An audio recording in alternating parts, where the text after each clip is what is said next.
하나님 아버지, 오늘도 주의 날을 저에게 허락하시고 또 예배를 앞서 먼저 이렇게 교리 공부할 수 있는 시간을 허락하심을 감사합니다. 이 시간을 통하여 우리의 신앙이 무엇인지 또 우리가 무엇을 믿는지를 잘 분별할 수 있는 귀한 시간이 되게 하여 주시옵소서. 거룩하신 예수님의 이름으로 기도드리옵나이다. 아멘. 네, 오늘 기초교리 구원론 네 번째 시간이죠. 네. 유일한 구원의 길입니다. 오직 예수님만이 구원의 길이신가? 또 구약시대 사람들은 어떻게 구원을 받았는가? 우리가 이 이야기를 좀 하려고 합니다.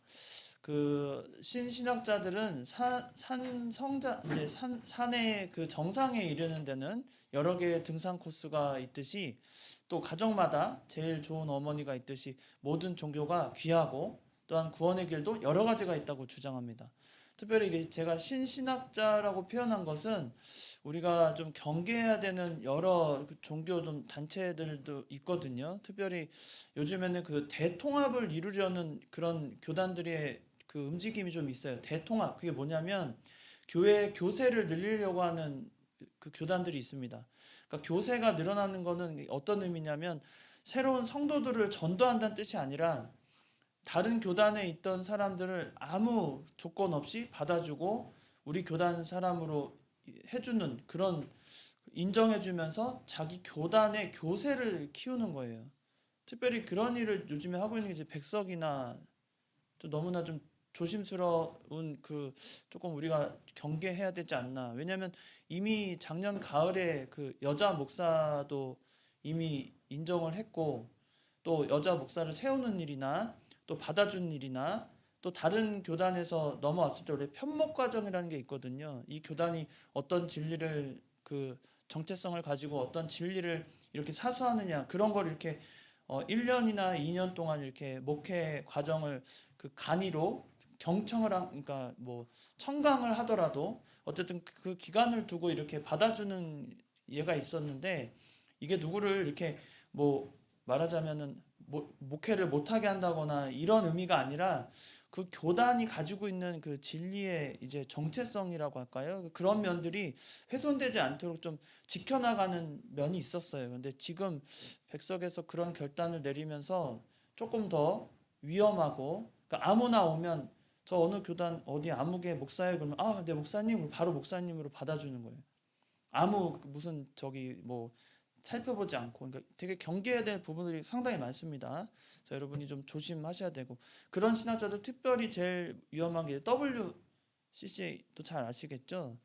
그런 대통합을 이뤄가지고 그 교회에서 스님들을 예를 들면 모셔와서 강단에 세워가지고 네 예를 들면 그 말도 안 되는 일들이 벌어지는 거예요. 그리고 뭐 여기 강당 앞에서 뭐 갑자기 무슨 구슬 한다거나 그러니까 상상하지 못했던 일들을 지금 하고 있는 교단들이 있습니다. 그러니까 그게 대통합이고 뭐 종교의 통합이다. 우리는 그런 거 따르지 않거든요. 대통합이라고 말하는 그런 자체를 또 전에도 말씀드렸지만 무슨 뭐 한국 네, 기독교 총연합회나 뭐 한기총이나 하여튼 그런 총연합회 같은 거를 저희가 들지 않는 이유가 거기에는 너무나 뒤섞여 있어서 이단을 이단이라고 교류 금지해 놓고 갑자기 한국 기독교 총연합회나 뭐 이런 데서 그냥 다 받아주고 뭐 대통합이다. 이거 안 된다는 거죠. 진리가 훼손되니까. 이제 우리는 그렇지 않습니다. 그래서 아무리 가정마다 좋은 어머니가 있고 뭐 이런 비유를 든다고 해도 구원의 길이 여러 개가 있을까? 하지만 성경에서는 오직 예수 그리스도 외에는 어떠한 구원의 길도 없다라고 분명히 말씀하고 계십니다. 이제 구원론에 대해서만 제가 서두에만 조금 말씀드리고 구원론에 대해서만 이제 말씀드리려고 합니다. 오직 예수님만이 구원의 길입니다. 사도행전 4장 12절 같이 한번 읽어볼까요? 사도행전 4장 12절입니다. 시작. 다른 이로서는 구원을 얻을 수 없나니 천하 인간의 구원을 얻을 만한 다른 이름을 우리에게 주신 일이 없음이니라. 요한복음 14장 6절입니다. 내가 곧 길이요 진리요 생명이니 나로 말미암지 않고는 아버지께로 올 자가 없느니라. 요한복음 10장 9절에는 내가 문이니 누구든지 나로 말미암아 들어가면 구원을 얻고 또 들어가며 나오며 꼴을 얻으리라. 오직 예수님밖에 없다는 거죠. 그러니까 그러나 그럼 우리가 왜 예수님밖에 없다고 이렇게 주장하고 그렇게 따라야 하는가? 바로 메시아, 그러니까 구약 시대에 말하던 그 메시아가 오직 예수 그리스도이시거든요. 이 메시아가 되기 위해서는 다음에 몇 가지 조건이 맞아야 합니다. 그 첫 번째가 사람이면서 하나님이셔야 되죠. 이걸 뭐라고 말하냐면 네 글자로 같이 해볼까요? 신인양성입니다. 신인양성. 네, 신인양성. 사람이면서 하나님이셔야 되는 첫 번째입니다. 그래서 영적 존재이신 하나님과 육적인 존재인 사람 사이를 연결할 메시아는 완전한 하나님이시면서 동시에 완전한 사람이어야 합니다. 왜 그래야 하냐면 메시아라고 하면 하나님이시면서 사람이어야 하나님에 대해서 제대로 알고 사람에 대해서도 온전하게 알게 되겠죠? 서로 모르는데 그 협상을 할 수 없잖아요. 저는 어렸을 때 대학 시절에 같이 농구 운동하면서 친해진 분이 계셔요. 집사님이시고 지금 장로님 되셨고. 근데 그분 친구분이 굉장히 유명한 그 CF 감독님이세요. 그래서 제가 그분을 이제 주말마다 만나서 같이 농구를 하면서 친해져가지고 이런저런 얘기를 들어보니까 CF 감독을 하다가 막 김태희 막 이런 분 연예인 데리고 CF 감독을 하시던 분인데 이분이 나중에 그 CF 감독 그만두고 이제 뭐 하시냐고 이제 청년 때 궁금하니까 어떤 일을 하시냐고 했더니 막 웃으시면서 자기 로비스트라고 그러시는 거예요. 근데 당시에 로비스트라고 이게 도대체 무슨 의미인지 정확히 모르잖아요. 제 그때는. 그래서 뭔가 하고 이제 여러 가지 이야기를 들어보니까 이분이 이제 미국이랑 한국에 있는 그 기업들을 연결해 주는 거예요. 그래서 총 그 연결 뭐 우리가 흔히 말하는 그런 기업을 이렇게 통과 뭐 M&A 뭐 하는 거 있잖아요. 그런 식으로 그 중간에 기업과 기업을 연결해 주는 로비스트신 거예요. 그래서 굉장히 뭐 돈을 얼마나 버는지 잘 모르겠지만 그 일이 정말 재밌겠더라고요. 저도 저런 일도 있구나. 근데 이분이 그렇게 할 수 있었던 건 뭐냐면 이 기업에 대해서 제대로 알고 이 기업에 대해서도 제대로 알기 때문에 중간에서 그 연결 고리 역할을 해주신다는 거죠.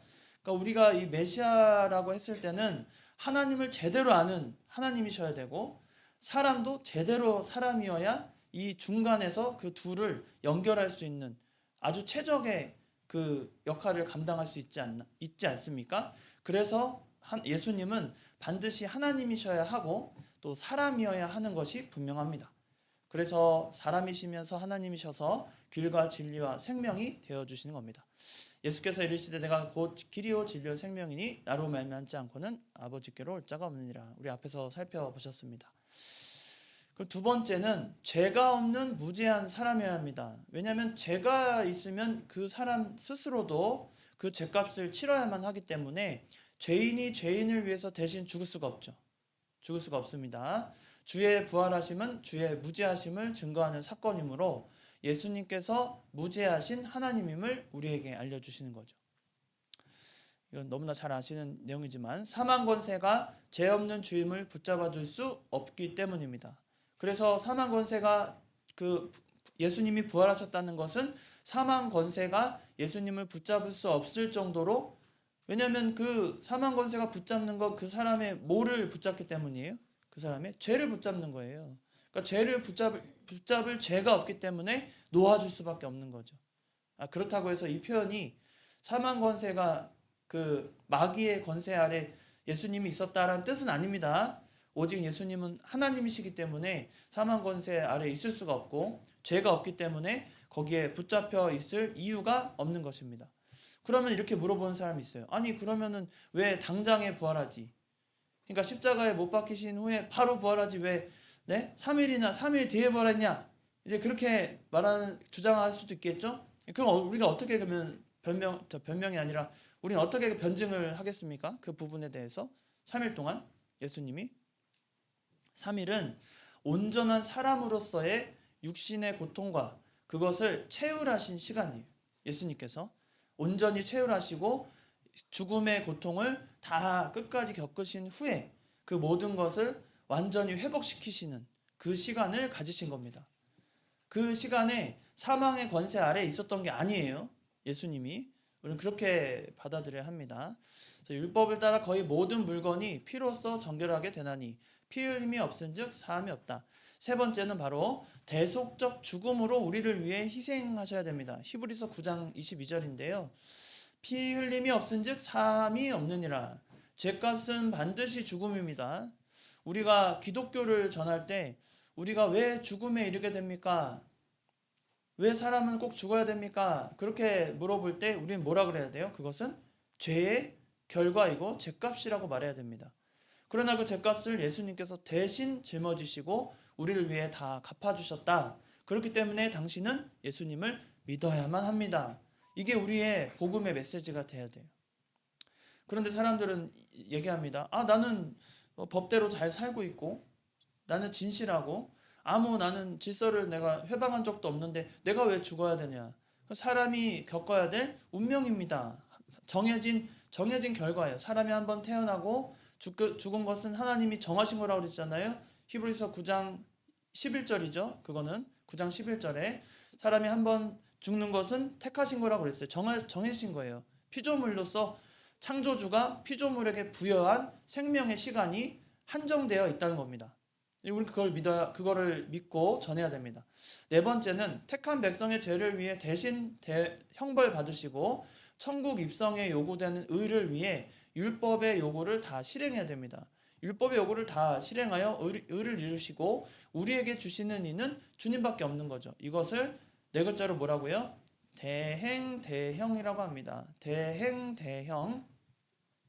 중요한 이런 그 개념의 용어는 여러분이 어느 교단, 어느 교회를 가든지 대형, 대행 이렇게 말하고 신인, 양성 이런 걸 이야기하면 누구나 다 이해할 수 있는, 이단이 아니고서는 누구나 다 이해할 수 있는 그런 개념이라는 것을 여러분이 배우시면 좋겠습니다.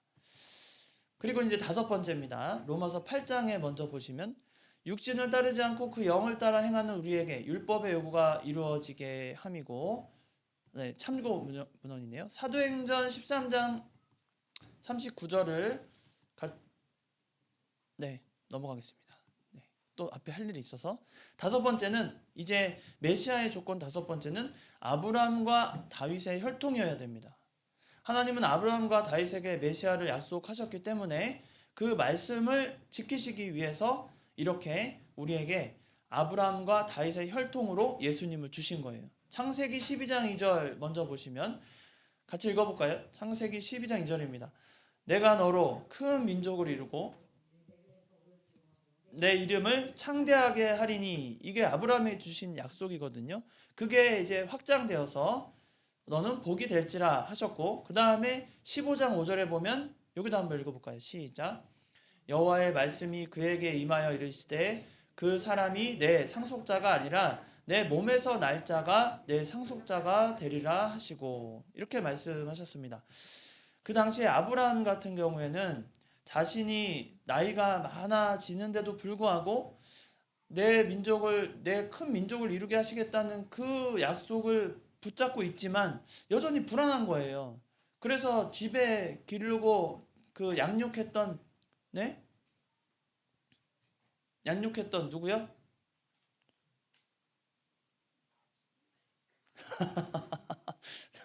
네, 양육했던 누구요? 퀴즈를 내야지. 이제 다음 주에 제가 여쭤볼게요. 양육했던 누구예요? 원래 이삭이 아니라. 네. 그렇게 해서 좀 어떻게든 이스마엘이요? 깜짝 놀랐어요. 이스마엘 아니고요. 누굴까요? 성경 한번 찾아보시죠. 네. 내 몸의 날짜가 내 상속자라고 합니다. 그래서 그가 아니라 제가 퀴즈 낸 거예요. 그가 아니라 그 이삭을 통해서 반드시 내 상속자는 내 몸에서 날 자라고 해서 이삭을 약속하시죠. 그게 아브라함의 그래서 몇 세 이삭을 낳게 돼요? 100세. 또 사라는요? 90세.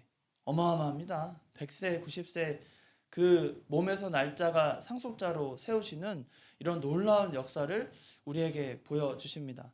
그리고는 17장 6절에서 7절에 내가 너로 심히 번성하게 하리니 내가 내게서 민족들이 나게 하며 왕들이 내게로부터 나오리라. 내가 내 언약을 나와 너 및 내 대대 후손 사이에 세워서 영원한 언약을 삼고 너와 내 후손에 하나님이 되리라. 완벽한 메시아 약속을 이 아브라함과 다윗의 혈통으로 주시게 됩니다. 이것이 그 메시아의 5가지 조건이에요. 이 조건이 맞아야 그 메시아로서의 그 사역을 감당하실 수 있는 겁니다. 다시 5가지. 뭐예요? 첫 번째는 사람이면서 하나님이시면서 사람이셔야 되는 신인 양성. 두 번째는요? 무지하신 사람이셔야 되고, 세 번째는요? 대속적인 죽음을 감당하실 만한 분이셔야 되고, 네 번째는요? 네, 대형, 네, 형벌적 그 죽음으로부터 우리를 구원하실 능력이 있는 오직 예수님밖에 없습니다. 그 5번째는 아브라함과 다윗의 혈통이어야만 이 메시아의 조건을 완성하게 됩니다. 그래서 예수님밖에 없어요. 그러면 여기서 이제 그 의문이 생깁니다. 그러면 예수님께서 그렇게 이 땅에 오셔서 우리는 오신 예수님을 믿게 되는 거잖아요. 그 믿음으로 우리가 구원을 받게 되는데, 그러면 구약 시대는 도대체 어떻게 그 구약 시대의 그 믿음을 지키고, 아브라함도 부활 신앙이 있었잖아요. 히브리서에 보면 아브라함이 이삭을 바칠 때 그가 다시 살아날 걸 믿고 그대로 칼을 집어 들고 이삭에게 달려들었다고 했잖아요. 그러니까 그런 믿음이 도대체 어떻게 있었냐는 거예요. 무엇을 믿고 우리와 같은 그 믿음인 것인지, 그걸 어떻게 알 수 있는가?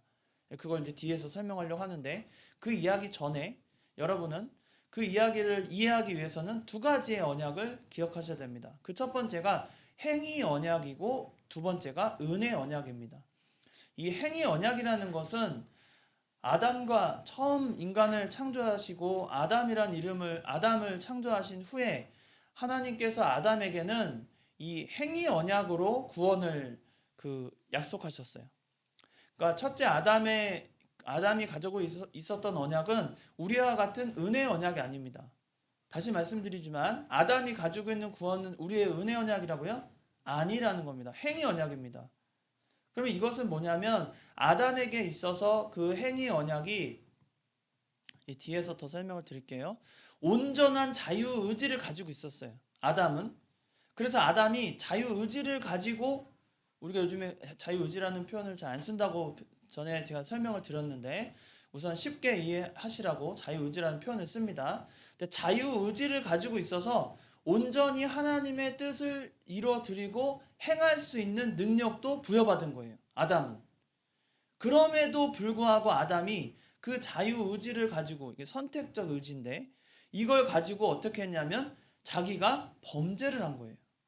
죄를 범한 겁니다. 그래서 하나님은 이거 아담 안 되겠네. 내가 온전한 자유의지를 줬는데도 불구하고 그걸 가지고, 그러니까 말하자면 우리가 만약에 아담이었으면 우리는 행함 언약으로, 행위 언약으로 구원받을 수도 있었어요. 아담과 같이 우리가 온전한 그런 자유의지가 있었다면 말이죠. 그러나 우리에겐 그걸 부여하지 않으십니다. 왜냐하면 아담을 통해서 아신 거예요. 이거 안 되겠다. 내가 그렇게 온전하게 사람을 창조하고 그 무한한 지혜를 아담에게 다 부여했는데도 불구하고 이 아담 스스로 자유의지를 가지고 선택적으로 자기가 죄를 범한 거잖아요. 그 이후로 하나님은 이 행위 언약을 파기하십니다. 또 파기의 그러니까 말하자면 요즘 그 헌법적인 그런 용어로 귀책 사유가 누구한테 있어요? 이 행위 언약이 파기된 귀책 사유가 아담에게 있게 된 거죠. 사람이 너 감히 내가 이렇게 자유의지와 모든 지혜를 보였는데 너가 나를 감히 나에게 죄를 범해? 내 말을 순종을 안 해? 너가 어떻게 그럴 수 있어? 하고 이제 그 행위 언약을 완전히 파기하게 됩니다. 그래서 우리는 더 이상 행위 언약으로 구원을 받을 수 없는 존재가 된 거예요. 아시겠죠? 그 이후에 하나님은 이 둘째 아담이신 예수 그리스도를 통하여서 사람 스스로 그렇게 행위 언약으로 구원을 얻지 못하니 안 되겠다. 그래도 내가 이 사람들을 구원해 내야 되겠다 하시고 은혜 언약으로서 예수님을 이 땅에 보내주신 겁니다. 이제 이제 언약에 대해서 여러분이 잘 이해하시겠죠? 그래서 이후에 이 범죄한 이후에 우리는 온전한 자유의지를 완전히 상실한 후에는 인간이 갖게 되는 의지를 우리는 흔히 뭐라고 말하냐면, 흔히가 아니라 정확한 용어로 노예의지라고 합니다. 뭐라고요? 노예의지. 여러분, 왜 노예의지라는 표현을 썼냐면, 이게 아우구스투스, 우리가 아는 그 어거스틴도 이런 용어를 자주 썼는데요. 이 노예의지라는 뜻은 뭐냐면, 노예는 자유가 있어요. 노예로서 일을 할 때 만약에 주인이 야, 저 밭에서 일하고 와라 그러면, 밭에서 일하고 와라 그러면 노예는 어떡하죠? 밭에 가서 여러 가지 일을 합니다. 그냥 한마디에 너 일해라 그러면 밭도 갈고 뭐 주변 정리도 하고 또 식사도 준비하고 뭐 할 거 다 할 거예요. 그러니까 그런 걸 일할 때 그 노예 중에서 왜 지혜로운 노예와 그렇지 못한 노예를 그 주인이 판단하죠. 아유, 저거 일을 시켰는데 제대로 안 하고 띵가띵가 놀고 있네. 저거 안 되겠네. 이거 다 주인이 판단하잖아요. 그렇게 하지 않으려고 노예는 어떻게 하죠? 스스로 굉장히 자기 지혜를 발휘해가지고 일을 해 나갑니다. 그럼 나중에 칭찬을 받아요. 야, 너 진짜 너 잘했다. 그런데 노예의 주권자는 누구죠? 노예 스스로가 자기 주권을 갖지 못하고 주인이 갖게 되잖아요. 그래서 우리가 가진 의지는 노예 의지라고 말합니다. 좀 이해가 되시죠? 네. 이거 잘 정리 안 해주는 사람 많습니다. 자유의지 아니에요. 우리가 가지고 있는 건 자유의지가 아닙니다. 우리에게는 노예의지가 있는 거예요. 노예의지. 그래서 개혁주의에서는 우리 교회가 개혁주의로 나아갈 때 우리의 의지가 우리 스스로 어떤 완벽한 자유의지를 가지고 하나님 앞에 순종하는 게 아니라 노예의지, 먼저 우리에게 부여하신 은혜의 언약에 맞춰 우리가 구원을 받고 그 구원에 너무나 감사해서 우리는 그 감사한 마음을 가지고 하나님 말씀을 순종해 나가는 노예의지를 가지고 있는 겁니다. 좀 이해가 되시죠? 이 개념을 잘 정리해 놓으셔야 돼요. 노예의지입니다. 그래서 그러면 구약시대 성도의 구원은 어떻게 이루어지는가? 우리가 알다시피 신약시대 사람들이 오신 예수님을 믿어 구원받았듯이 구약시대 사람들은 오실 예수님을 믿어 구원을 얻은 겁니다. 그래서 예수님은 어제나 오늘이나 영원하시다. 구약의 모든 율법은 오실 예수님 메시아를 예표하고 믿게 하는데 중심이 맞춰져 있고, 히브리서 13장 8절입니다. 예수 그리스도는 어제나 오늘이나 영원토록 동일하시다. 그 예수님을 믿는 거예요. 그리고 예수님은 시대와 민족을 초월하는 만민의 구세주가 되십니다. 시대나 민족을 초월하는 거예요. 우리의 하나님께서 아담을 창조하실 때부터 그 이후에 또 노아의 세 아들, 또 그 아들을 통해서 민족이 갈라졌다 어쩌다, 언어가 또 나중에 그런 여러 가지 사건들을 통해서 민족이 갈라지고 되었다고 하지만 만민의 구세주는 오직 예수 그리스도밖에 없습니다. 그러면 약 2000년 전 유대인으로 오신 예수님이 오늘을 사는 한국인인 나에게 죄를 위한 또 메시아가 되신 이유는, 예수는 인류 역사 속에 딱 한 번 구세주로 오셔야 했고 또 사람의 몸을 입고 오시기 위해 한 민족을 선택해야 하셨기 때문에 그 선택을 받은 자가 유대인이고 그 시기가 2000년 전이라는 것입니다. 이해하시죠? 그러니까 우리가 한국 사람인데 어떻게 유대인의 그 예수님을 믿어 구원을 얻느냐? 그건 중요하지 않다는 거예요. 예수님은 구원에 있어서 오직 만민의 구세주이시기 때문에 2000년이든, 예를 들면 예수님께서 뭐 그러진 않겠지만 그때가 가장 적절한 예수님의 이 땅에 오시는 그 시기로서는 가장 적절했던 거예요. 지금에 오실 이유가 없고 단 한 번 역사 속에서 구세주로 오시는 그 예수님을 오실 예수님으로 믿는 구약시대나 오신 예수님으로 믿는 우리나 다 같은 구원을 받게 된다는 겁니다. 이것을 우리가 꼭 아시고 그렇게 그 믿음을 지켜나가시기 바랍니다. 그래서 다음번에 이번이 5번째네요. 그래서 구원론 6번째. 그렇다면 예수님을 믿기만 하면 되는데 왜 우리는 또 이 계명을, 구약 시대에 있었던 그 계명을 지켜야 하는가? 그거에 대해서 다음 주 이어서 또 배우도록 하겠습니다. 기도하고 마치겠습니다.